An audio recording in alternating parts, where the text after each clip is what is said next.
Hi everybody, hello and welcome. Lots of videos coming your way. Lately, I've been trying my best to be a little bit better with this channel, so I hope it's been a little more, consistent lately, I hope. This is Anthurium polyschistum.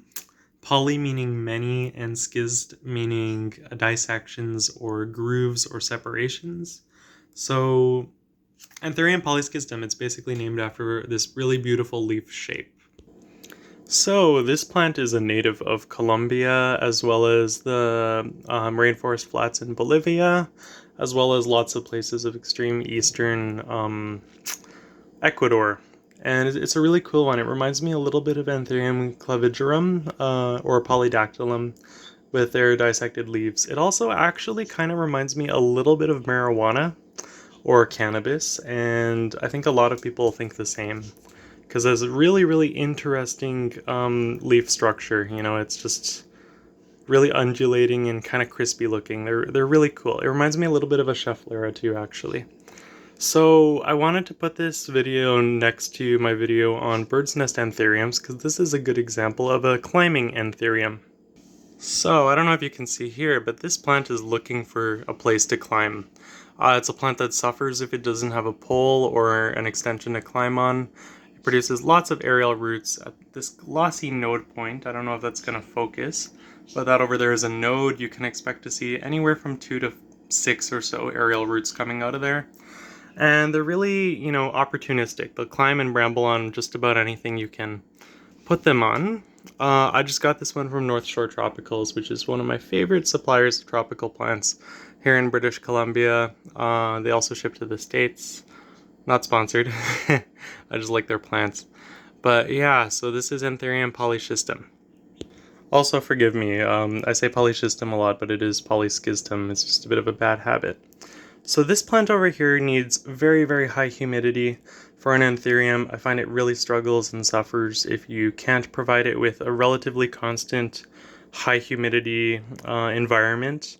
If you have a humidifier, this is one that I would put right next to the humidifier. Another good example of a climbing anthurium that needs to be next to a humidifier is Anthurium kunthii. Definitely one that I would keep in like 80% humidity at all times. Or else it'll kind of shrivel up and get crispy and brown on you. This over here it's kind of, and I find this is characteristic of a lot of anthuriums. It'll take them a really, really, really long time to acclimate to where like your house when you first bring them home, and especially if you grow them from a propagation. And then they'll suddenly, shoot out a lot of growth at once, and then it'll take them a really, really long time to grow again. So I know some growers will find that they'll go even up to a year without putting out a single leaf or runner, and then they'll put on like 3 feet in like a month. It's really interesting. These guys are a higher light anthurium, definitely. Just from my own experience. They not like blaringly bright light, like they don't like direct sunlight all the time. They will burn, but they don't appreciate being too understory in your collection if it's obscured by like heavy curtains or other plants or furniture or whatever. They definitely need a good deal of light. But if you don't provide them with enough light, they will find it. This is definitely a plant that searches for what it wants. So because this is a new plant and it's just been shipped in the dead of winter here, even though we've had a mild winter, it's got a little bit of shipping damage, which you can see down here in the yellowing. But I really wanted to show you this specimen because it shows you how quickly it matures. So this entire leaf here, with no segregations in it whatsoever, no dissectations, with an entire leaf blade is the juvenile form. They can stay in the juvenile form for a while, but most of the time they'll mature really quickly. Over time you'll get 5, then 6, then 7 of these leaflets. And as the plant goes on, they'll look even more kind of octopusy. They'll get like, many, many more dissections, sometimes up to 12, 15, 20 even on some really mature specimens. So for propagating this one, I would recommend air layering, just because they're a little slow to propagate. On this one here, if you have, a decently sized runner with a few inches of bare stem, I would cut about an inch below these aerial roots here, and I would water propagate.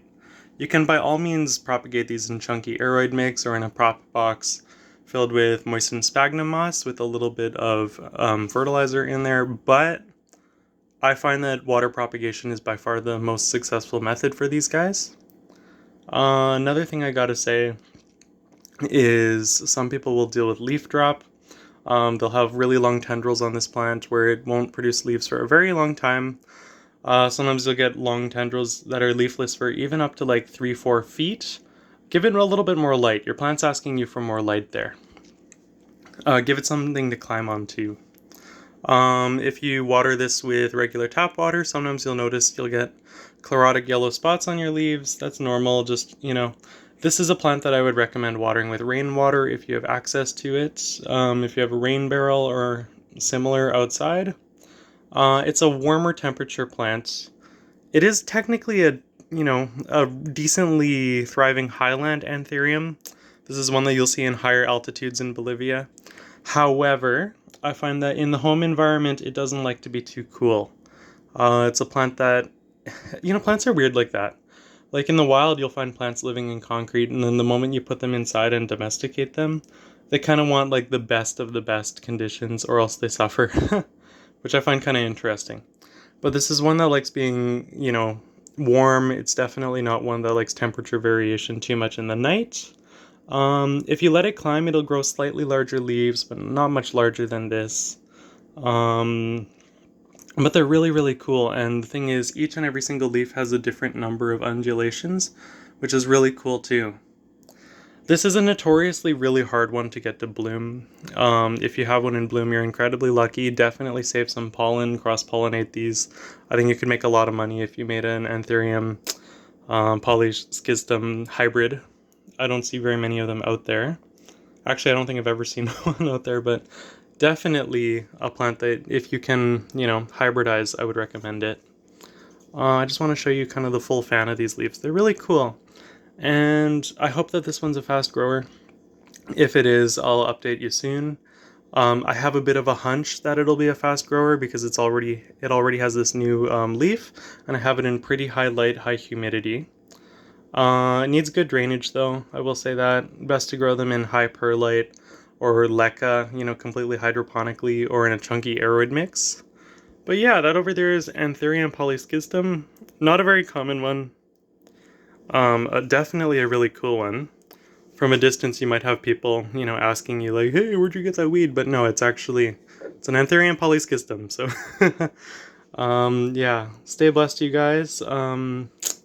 Another thing I gotta say is I wouldn't eat this one. It has calcium oxalate crystals. It'll burn your mouth. It is kind of toxic, as are pretty well all Anthuriums. But yeah, it's a really, really cool one. I hope you guys enjoyed this video.